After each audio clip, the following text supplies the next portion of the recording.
Lucas Oil on the Edge is going all out with this episode. We're taking you on a four-wheel dream ride today with not one, but two amazing events. We're going to kick it off with one of my favorite events, mud drag racing. We'll also be putting the toughest trucks on the planet to the test. It's only here on OTE.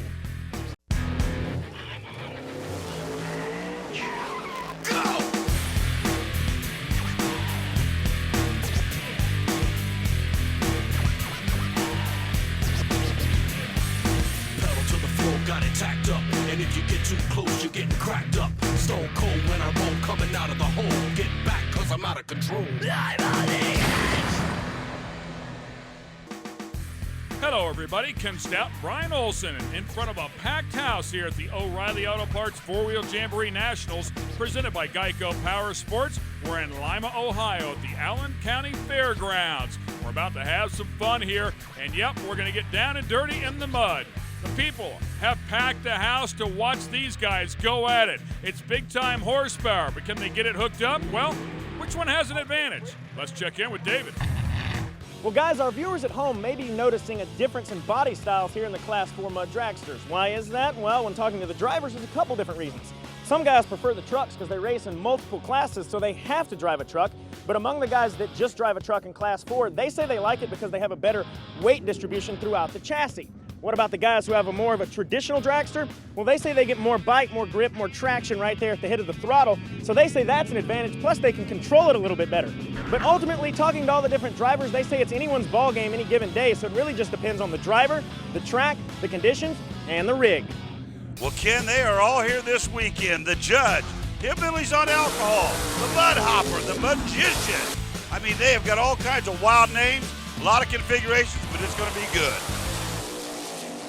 Well, guys, it's bright and sunny out here now, but earlier this week, that was not the case. In fact, it's been raining the last 4 or 5 days, meaning this track can be described in one word: soggy. Mud drags are definitely going to live up to their title today. Look at this. If I can push this mud down with my shoe, just imagine what these paddle tires are going to do, meaning the key is traction. Whoever can get it will win today, and whoever can't, well, they're going to be caught up with some tire spin. All right, Class 4 mud drags. Here we go. The Gambler and Ratzilla, Tony Ragacci alongside, and he is dead late. But keep in mind, they are racing the clock, not necessarily each other. And you can see right there as Kurtz goes 270, as we watch it in replay, look at the actual track conditions. Now the rear tires doing everything they're supposed to do. In fact, they're getting pretty skinny right there. But getting these things stopped on that rough surface is going to be a pretty tall order today. Wild Child and Repo Man will line up here. Evan Long in the far lane. The front tires really kind of stabilizing these things as they pull them off the starting line. I guarantee you one thing as you watch this once again in replay, the Geico Power Sports replay, that these guys are going for a wild ride, and the biggest share of it is after the finish line. There'll be some bumps and bruises. Hocus pocus, what a rush.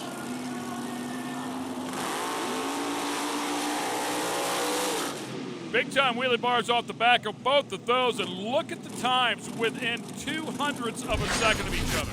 Once again, as you're watching replay, remember 270 the time to beat for David Kurtz, and you're not running one another, rather you're running against the clock here, as both these machines in the low 270s and 274 and 276. Thunderstruck and the Judge. The Judge. Solid effort there out of Eric Kloss, 2:43. That is number one by a ton right there, some 0.3 of a second. Man, that is a nice looking run. I got to tell you once again, as you look at both of them come straight at you, the bigger problem here again is that rough shutdown area. All right, never enough in anger management. Again, we see the two different body styles that we heard Dave speaking of a little bit earlier. Kind of a rear-engine Aller T machine, and neither driver has a very, very respectful run. In fact, Donald Huntley gets DQ'd, and Billy Gillespie goes 284. Yeah, watch Huntley here. You can see he gets over by the center line and actually hits the hay bales right at the very end. He's going to hit some of those cones, and really one of those ruts just grabs him. I think that's an issue of the small front tires. I think the bigger front tires would help him. Much more drag magic coming up. This Lucas Oil On the Edge telecast is being brought to you by Lucas Oil, made in America, sold to the world. General Tire, anywhere is possible. Geico Power Sports, saving people money on more than just car insurance. We're all about the Class 4 mud drags, and we've seen some outstanding runs so far in round 1. The current leader is Eric Klaas's judge, but there are a lot more vehicles ready to tear up the track. There's also another round, so there's a lot of time left for drivers to take the lead. Well, if there's a Class 4 mud dragster with a perfect name, it would be the Magician, especially considering the conditions out here today. And the driver of the Magician, Keith Mitchell's here with us. Keith, I understand you made some changes to your rig during the off-season. What kind of changes did y'all make? We freshened the motor up and put a brand new set of heads on. The old ones were just getting beat up, and so we're hoping to improve some performance on that way. And freshen a few other things up, lighten a couple things, and I'm looking forward to getting out there and seeing how it all works. First run of the season, you nervous because you're going at it blind? Always have a hard time breathing and double guessing everything you think you did over the winter, and let's hope it all comes together and works here in a month. Nice looking ride, and we'll find out how things happen with him a little bit later on. Right now, the Copenhagen Confusion and the prosecutor for Rick Hoffman. Virgil Woodson alongside. And Hoffman with a solid effort here at 2:58. Good enough to take over second for now, but I really like the design of that race car. We talked about the weight bias. He has a lot of weight over that front end to help that thing dig. Yeah, keep the front end from being up in the air is a big thing you want to do here. And you also want to try to get those front tires to bite.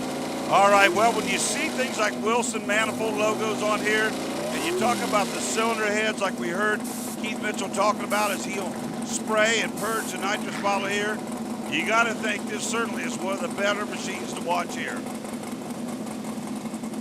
It sure does sound good, doesn't it? Yeah, the header's on there designed for a little more torque as well. Yep.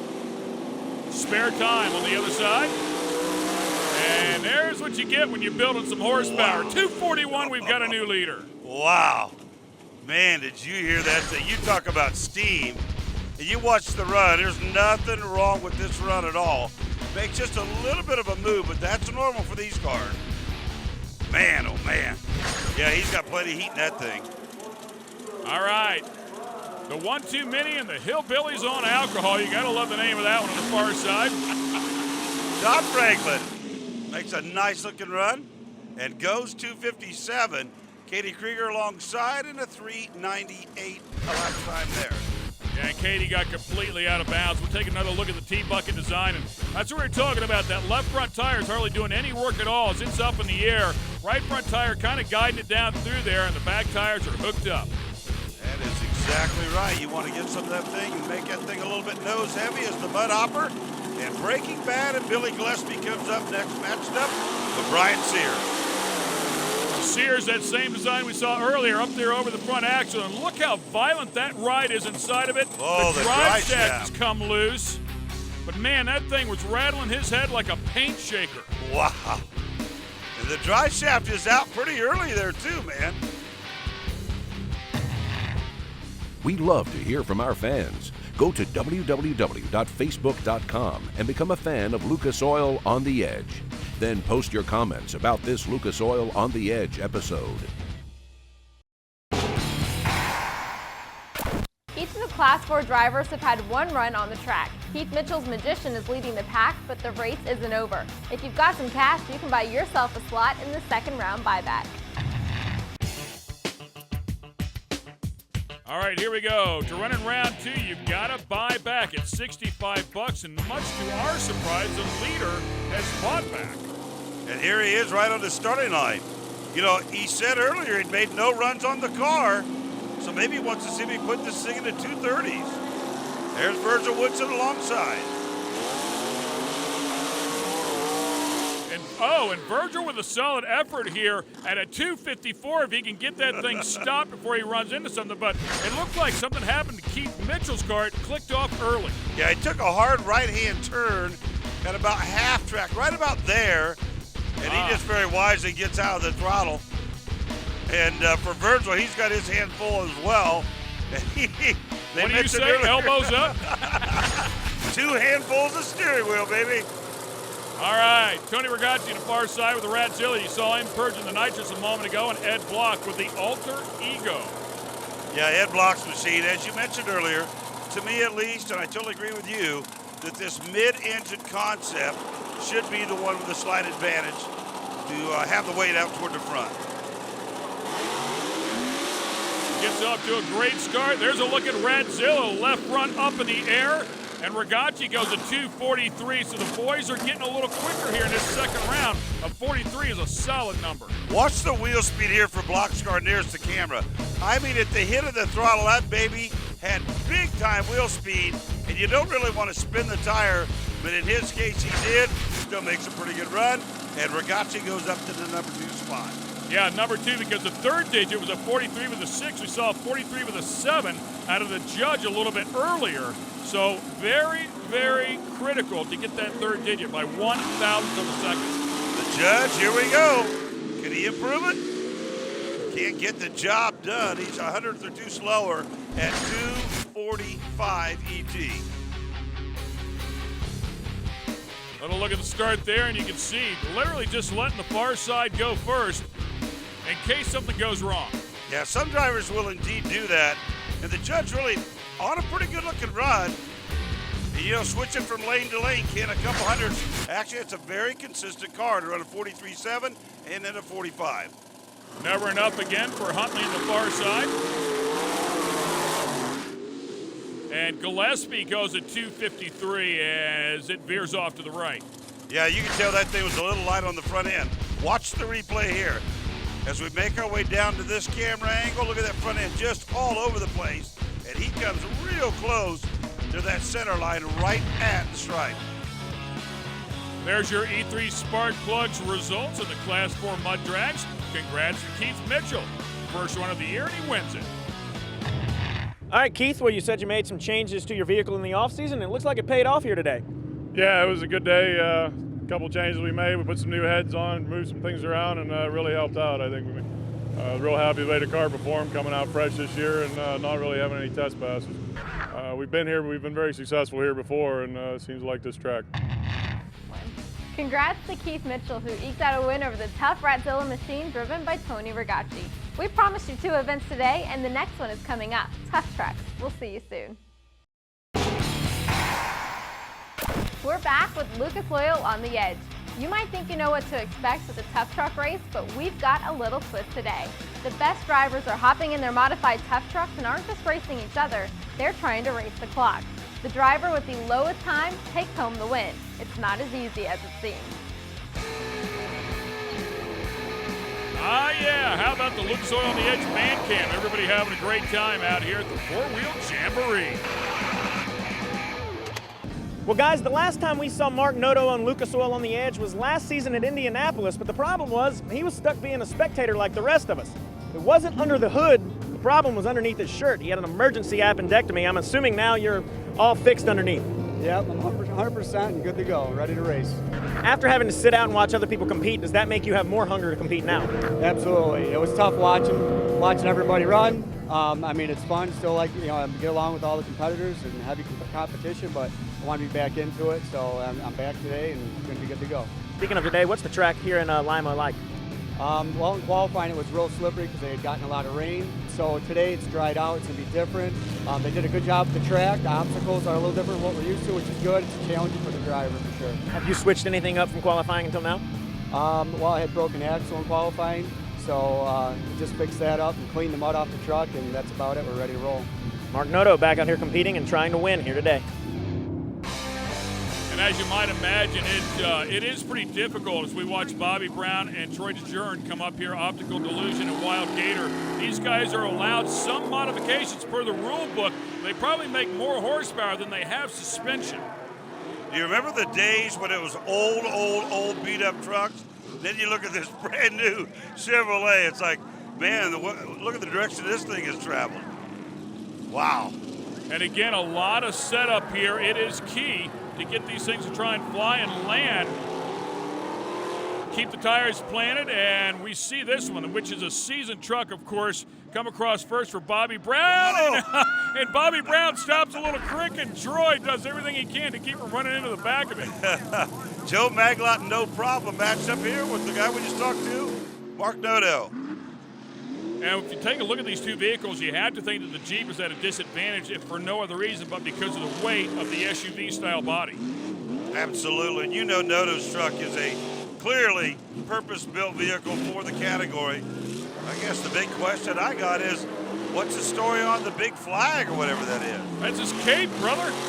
He's got superpowers. I will tell you, he's got a super truck because that thing's a rocket ship.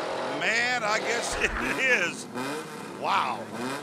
Jesse Parsons and Jim Candell. Jim Candell is actually a short course off-road racer, run with the Championship Off-Road Racing Series for a number of years. He's a seasoned veteran and knows how to set up a truck. It sounds like one of the few trucks with a stick shift transmission on board. Right here, a little bit behind, as both of the mid-sized trucks are trying to keep pace. I don't know if they have anything for Noto. Here comes Candell. Wow, he is definitely making a strong comeback. Whoa. And Candell with a 26.63, so solid effort out of a truck that you know doesn't have near the horsepower. You can tell definitely he was down on the steam. Jason Daniels, Raymond Scholes for Trail City alongside. And there's the big 8, the big V8 there for Daniels, as you hear that one scream to life. And the way this course lays out, the Trail City side is a little shorter at the beginning, and then, of course, the opposite side is a little shorter at the end. That's why you see them come back. Yeah, they make up for one another there right about now, and that's generally how it's meant to be. It's a good race. Well, and you can see the difference when you've got one of those V8s in there. Jason Daniels, 25.66, and Candell needs to swap that 4-cylinder in for a V8. Thomas White Super Twister Jeep and Andy Purcell in the Chevrolet Bat Company machine. And problems for Purcell right off the bat, unfortunately for him. By the way, that 66 that we saw a moment ago, good for second place right now. And I don't think we're going to see this one elapse that time. One of the other things I got to think is that the shorter wheelbase machines, I think we discussed this before, with not the greatest advantage, so to speak, on this type of course, Ken.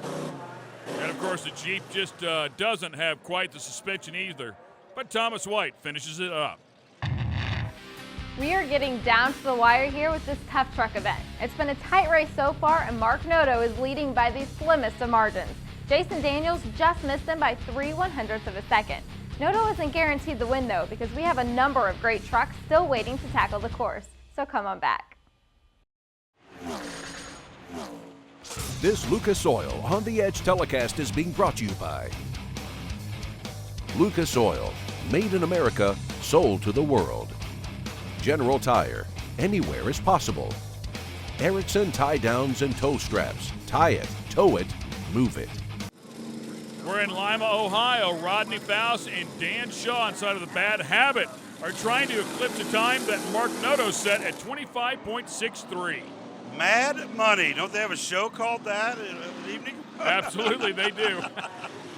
And the host is mad, I think. You ain't kidding, he is. All right, here we go, man. I'll tell you, neither one of these guys are showing the speed that Noto had earlier. It's going to be tough to get past him, to get down into that 25.60 mark.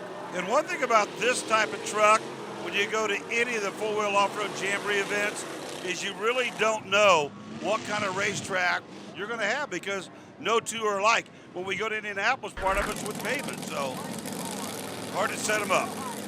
All right, how about this? The Bud Light and the Silver Bullet. Battle of the aluminum cans. There you go. One of them's definitely got V8 power plant on board. I believe that's Bud Light. Wow. Oh, yeah, that one's got a little steam under the hood. He's just spinning the motor right there. Driving through the turn hard, feathering the throttle. Oh, and it kicks the back end up hard. He hangs on to it, big speed right at the very end. 27.06 for Adam Blankenhorn. Man, that was a good ride.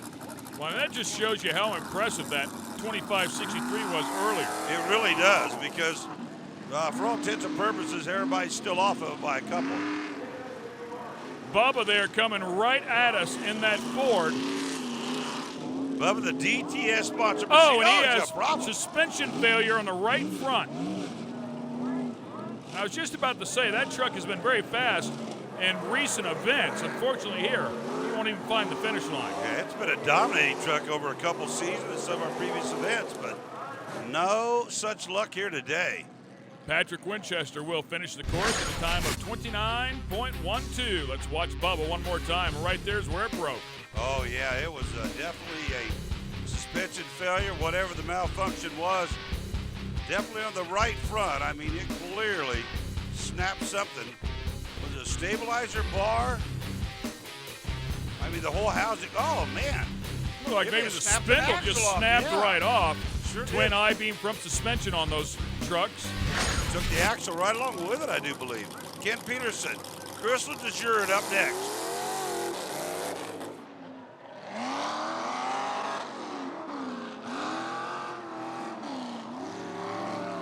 Like kind of a tough gear right there. That one ran out of gear. Needed to pull another one. And like you mentioned, the courses are just different. So on a really short course, that might be the perfect combination. Yeah, you're exactly right. You can hear him feathering on and off the throttle. However, too little, too late. Peterson at 27.97. Crystal wraps it up at 30.15. The Bandit, driven by Ron Peterson and Nick Hendricks in the Suicide in the far lane. Yeah, one of them doesn't sound so good.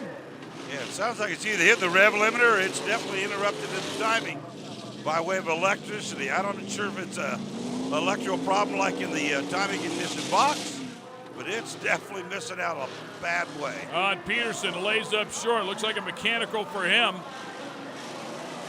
Hendricks will survive here and make it to the finish line with Suicide. And the one that sounded the worst is the one that made it to the end. And that was Nick Hendricks. So after it's all said and done, Mark Noto with a time of 25.63 picks up the win by 3/100ths over Jason Daniels. All right, Mark, you won here at Lima. What was the difference? Just track felt great. Truck was it was on a rail. Mickey Thompson tires really pulled through for me. Held really good.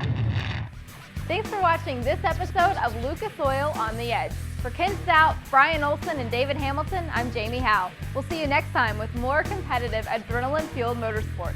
Just remember, you're not living unless you're on the edge.